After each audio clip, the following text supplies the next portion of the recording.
a memorial at the site of the deadly car attack in Charlottesville.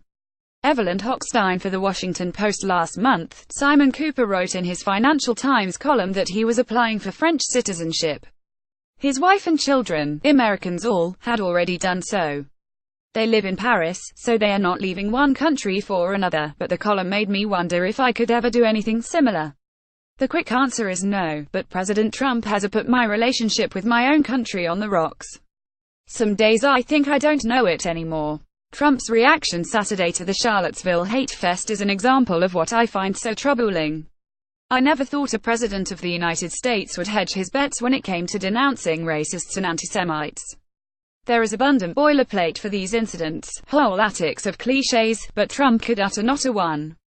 Instead, he pushed out some mush about an egregious display of hatred, bigotry and violence on many sides.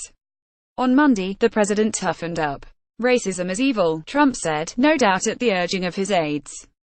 He denounced the KKK, neo-Nazis, white supremacists and other hate groups that are repugnant to everything we hold dear as Americans. Nice try, but 3 days late and many dollars short. The stain of the original statement cannot be removed. It is the authentic Trump, the genuine embodiment of a president who has both identified a rage in part of the American electorate and validated it. America has had these moments before. The reign of Sen. Joseph McCarthy comes to mind. He was a lying opportunist who exploited a Red Scare to ruin lives and careers. But for all his villainy, he was just a senator and, in due course, the Senate took care of its own. It censured McCarthy. Trump, however, is vastly more powerful. His tweets dominate the news cycle. His claim that 3 million to 5 million illegal immigrants voted for Hillary Clinton and deprived him of a popular vote victory has seeped into the Republican electorate. The Post last week reported that about half of Republicans would support postponing the 2020 presidential election until the problem is fixed. That the problem cannot be fixed because it does not exist is almost beside the point. More important is the blatant disregard for both the Constitution and tradition. We hold presidential elections every 4 years. Always have. The president's term is set by the Constitution. Look it up. Simultaneous with the delegitimization of the electoral process has been a subversion of truth. It has been reduced to just another thing, something like an alternative to the alternative facts of Kellyanne Conway's invention. Trump's incessant attacks on the press have taken a toll. The so-called mainstream media has for years been a gop-whipping boy, but now it is not merely in opposition, it is also corrupt. They're lying, they're cheating, they're stealing, Trump said during a rally in October in Grand Junction, Colo.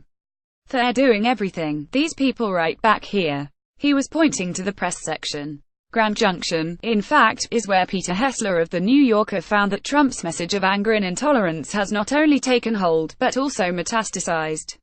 The local GOP, always conservative, was nonetheless taken over by even more conservative Trump supporters.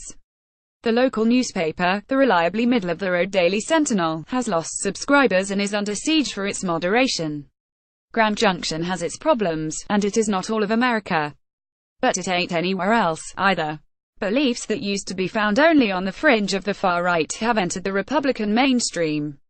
The furious and unbalanced hatred of Clinton, the conviction that the election was almost stolen, all this and more have been given such legitimacy by Trump that neo-Nazis can march in Thomas Jefferson's hometown, confident that they have Trump's support. They were wrong. They only had his indifference. The ultimate question is whether the name Donald Trump will be attached to an era, whether he will so change America that it will never be the same afterward. The answer, I think, lies with members of the president's own party, Republicans who so far have been loath to confront the president. Maybe Charlottesville will be a turning point. Maybe the death of counter-protester Heather Heyer will produce the realization that she may not be the last to be killed by hate. Others may follow because the President of the United States winks at hatred and responds to a hate march with the pudding of a statement.